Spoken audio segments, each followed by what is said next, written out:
Halo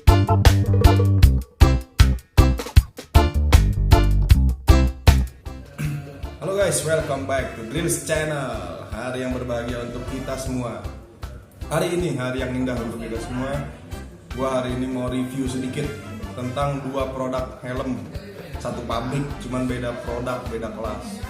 Yang satu Halfest KYT Kyoto Aquamarine, yang satu KYT NFR Artwork Yellow. Nah, jadi sebenarnya helm ini udah lama gue pakai. Jadi gue mau kasih review sedikit tentang pemakaian selama 1 tahun gue kayak gimana sih terhadap dua helm ini, yang full face-nya dan yang half face-nya. Ini memang berbanding jauh kelasnya ya. Ini KYT Kyoto ini di bawah harga 500-an, dan yang ini harganya memang lumayan sekitar 18 sampai 19 kalau nggak salah waktu itu gue beli. Jadi gue di sini pengen berbagi cerita sedikit pengalaman gue selama 1 tahun pakai helm ini. Oke, jangan kemana-mana, kita lihat terus kayak gimana helmnya, kita lihat kayak gimana busanya selama pemakaian 1 tahun. Tetap stay tune di sini, Drills Channel. Oke?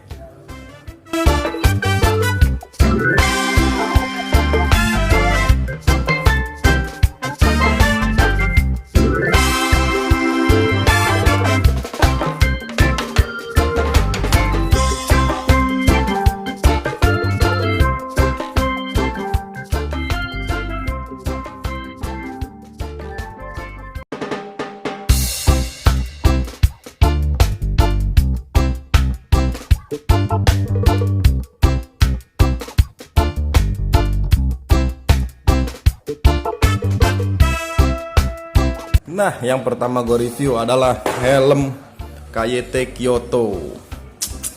Ini helm udah lama banget gue pakai selama 1 tahun, nemenin gue kerja kemana-mana. Wah, dan tulisan juga udah hampir hilang. Dan karena gue berkacamata, jadi gue pakai helm ini ukurannya XL. Wah, lecet-lecet ada banyak tuh. Sebenarnya helm ini kalau menurut gue dibanding KYT DJ Maru, ini jauh banget. Helm ini lebih nyaman dari segi busanya, dari segi pokoknya semua, dari bentuk helmnya juga ini memang lebih keren, lebih mewah lah kelihatannya kayaknya gitu. Nah, itu sedikit reviewnya. Jadi kenapa gue senang sama helm ini, karena memang busanya yang pertama empuk, nyaman gitu. Walaupun iketannya masih biasa non dedering, tapi ini udah cukup lumayan. Dibanding DJ Maru atau Galaxy, menurut gue ini yang lebih lumayan. Yang lebih lumayan ya ini. Ada anti theft-nya buat masukin kunci gembok di sini tuh, tembus ke sini tuh. Ini waktu itu gue beli seharga kurang lebih 380 ribuan. Dan ini udah gue pakai selama 1 tahun. Dan dia juga ada kaca yang ininya, ada jual kaca ininya, spare partnya. Cuman kalau gue, karena gue berkacamata, jadi gue lebih milih ini, mata gue kurang bagus kayak yang lain-lain, kayak teman-teman yang lain. Oke? Menurut gue pandangan view kacanya ini cukup lebar, cukup lumayan. Itu yang bikin gue suka sama helm ini. Modelnya juga sporty, dan ini gue selalu pakai harian kerja, ini yang gue pakai. Nah, kalau yang full face tadi gue cuman pakai buat paling touring atau gue mau track day latihan, gue pakainya yang full face. Nanti kita review juga yang full face kayak gimana. Nah, menurut gue selama gue pakai ini recommended banget buat helm harian. Gue pakai dari 1 tahun ininya deh, karena memang setiap hari gue pakai dan gue cuci, sering gue cuci juga ini. Busanya juga masih enak, masih tebel. Nah, kalau memang lingkar kepala lo pas, ini helm serasanya kayak meluk kepala lo gitu. Karena memang helm ini didesainnya gak tahu gimana ya, pokoknya ini ngepas banget di kepala, cakep banget buat di kepala gitu. Gue sendiri sebenarnya jatuh cinta, tadinya gue pakai DJ Maru gue pernah pakai, gue nyobain Galaxy punya temen gue Halfest juga, cuma menang double visor ya. Kalau ini memang gak ada double visor, ini murni cuman kaca depan doang gitu. Kalau mau ganti pakai dark visor.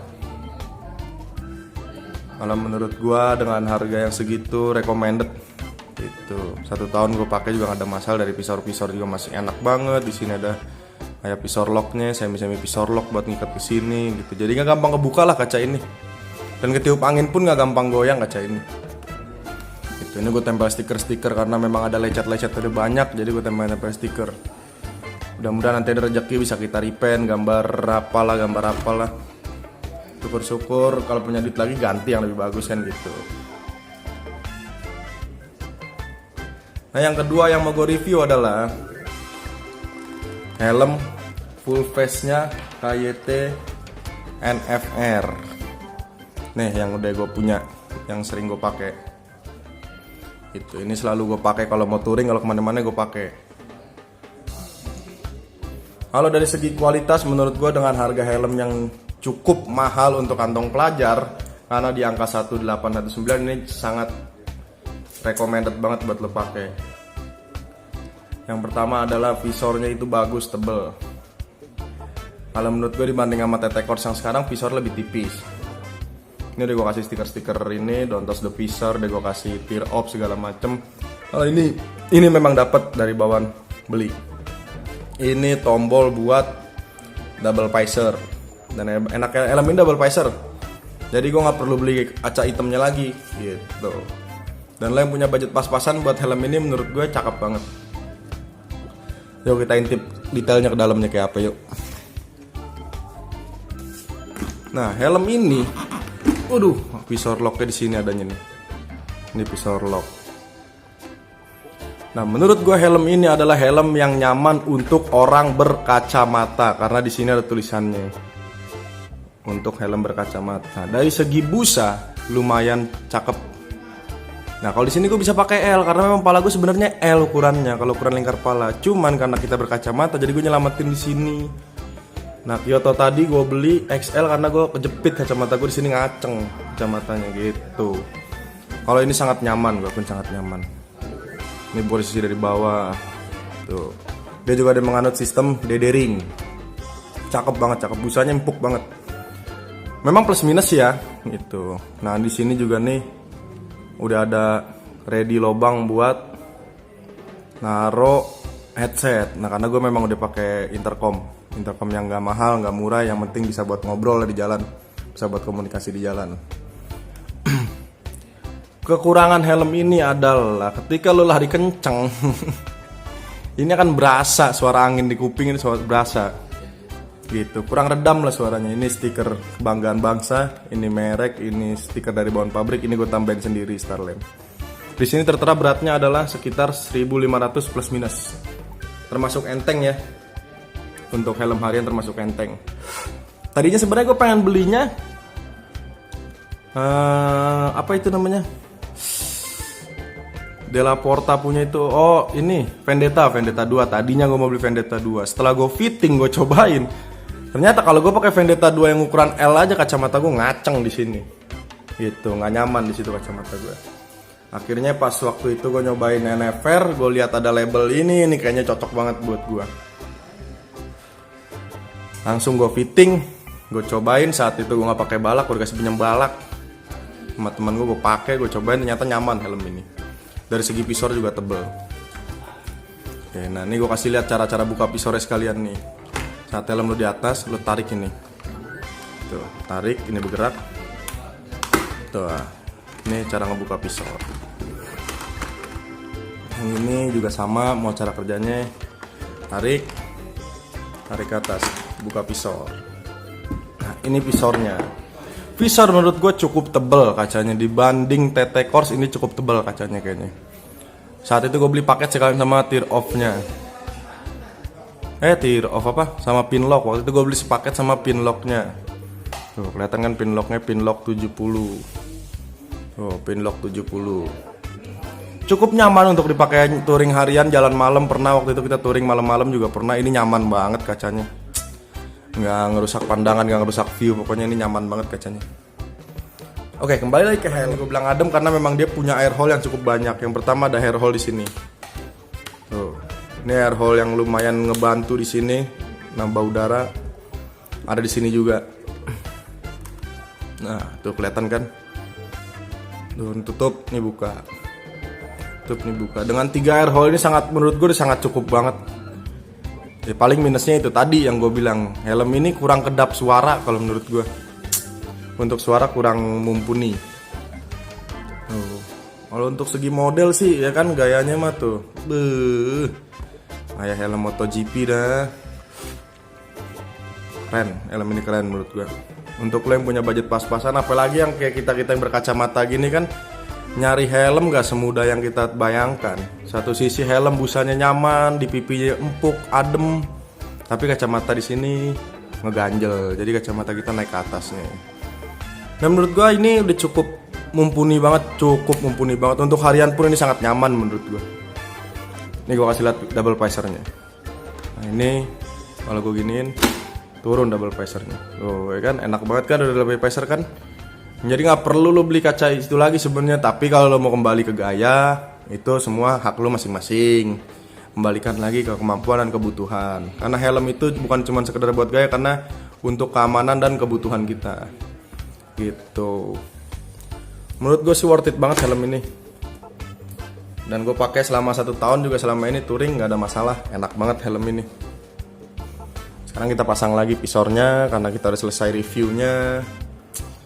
Jadi buat lo teman-teman yang pada mau nyari helm gitu, khusus yang berkacamata, ini sih pilihannya tepat kalau menurut gua. Nggak terlalu mahal juga, mungkin ada LS2 ya yang ada teknologi buat orang kacamata nih. LS2 juga gue pernah lihat ada, cuman mungkin harganya gitu. Ini yang tipe NFR. Di atasnya dia adalah NX Race. Bahan dasarnya adalah karbon. Kalau ini plastik apa ini? Termoplastik kalau nggak salah ini bahan dasarnya. Gitu. Dan menurut gue ini juga cukup banget buat gue harian. Sangat bersyukur gue punya helm kayak begitu. Gitu. Kan? Ini adalah KYT Kyoto-nya.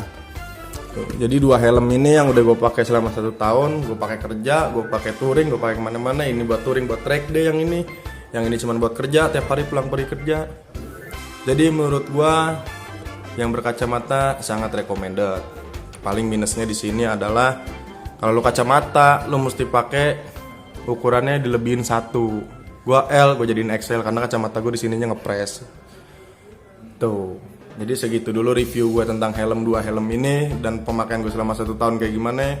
Hasilnya cukup positif, gue pakai dan worth it. Gue buang duit segitu untuk kedua helm ini, worth it. Tuh, cuman lo tetap harus waspada gitu. Helm begini biasanya di parkiran lo memang kurang nyaman. Dan gue pribadi kalau gue punya helm kayak gini selalu kadang-kadang gue bawa ke dalam, gue bawa ke mall, kadang kemana gue teng-teng, kadang gue titipin, gue bungkus dulu gue titipin. Dan plastik pembungkusnya KYT ini juga NFR juga lumayan ya. Oh ya, ini NFR-nya gue kasih tau, ini NFR yang 2019 ke atas karena dia pakai DD-ring gitu. Karena kalau KYT yang lama itu masih pakai micro lock. Nah segitulah kira-kira sedikit review gue tentang helm ini. Oke guys. Yes, itu tadi adalah sedikit review gue tentang kedua produk helm ini. Sisanya terserah teman-teman suka yang mana. Kalau ini motifnya banyak, ada motif replika pembalap juga ada. Nah, terserah teman-teman sekarang, tinggal kebutuhannya yang mana. Ini juga motif polosnya ada, ini motif polosnya, pokoknya motif lengkap lah. Kalau memang lo mau cari-cari di mana adanya ya lo cari di sosial media, ada di marketplace, lo cari-cari aja tentang kedua helm ini. Kalau menurut gua kedua helm ini cukup recommended gitu. Dari segi harga, dari segi quality, ini cukup recommended gitu.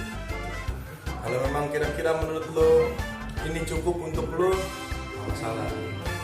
Memang ini tidak diperuntukkan untuk track day, tapi karena memang kita bukan balapan, kita track day cuma sekedar have fun di sirkuit.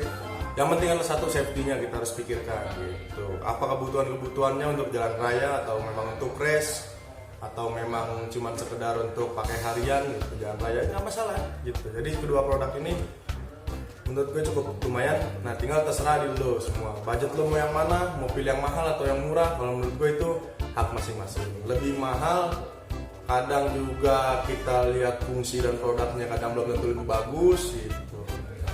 Kan sayang kalau untuk kita beli yang mahal-mahal untuk cuma dipakai di harian gitu, karena kita butuh fungsi. Kalau gaya terserah teman-teman, itu nilai plus. Tinggal teman-teman kira-kira bagusnya mana itu sudah teman-teman. Mungkin segitu dulu video dari gua tentang kedua produk helm ini yang gua pakai selama 1 tahun. Mudah-mudahan buat teman-teman yang lagi nyari helm nonton video ini, mudah-mudahan bisa ngebantu teman-teman untuk apa ya, helm apa yang gua beli ya gitu. Kira-kira NFR kayak gimana ya, kira-kira KYT Kyoto kayak gimana ya gitu. kurang lebih kayak gitu. Kalau memang ada pertanyaan-pertanyaan silahkan lo komen di bawah. Insya Allah kalau gue ada waktu, insya Allah kalau gue nggak sibuk pasti gue jawab, gue kasih jawaban, gue kasih masukan. Kalau emang teman-teman nanya silahkan, gak usah malu-malu gitu. Karena kita di sini semua sama, semua belajar, semua butuh ilmu gitu. Termasuk gue juga butuh ilmu. Kalau emang review gue ada yang kurang, kasih tahu nggak apa-apa. Nanti biar gue juga bisa perbaiki di next videonya yang lebih bagusnya kayak gimana kan gitu. Mungkin untuk saat ini sekian dulu video review gue hari ini. Terima kasih teman-teman yang udah nonton video-video sebelumnya juga. Mudah-mudahan teman-teman sehat selalu di dalam lindungan Tuhan Yang Maha Esa. Dikasih kemudahan, kelancaran rezeki juga teman-teman. Jangan lupa teman-teman di like, di komen, di share, di subscribe video ini. Karena bukti dukungan teman-teman dengan subscribe channel ini yang bikin channel ini selalu berkembang. Ingat teman-teman, oke? Sekian dulu video gue hari ini tentang helm ini. See you at next video. Wassalamualaikum warahmatullahi wabarakatuh. See you.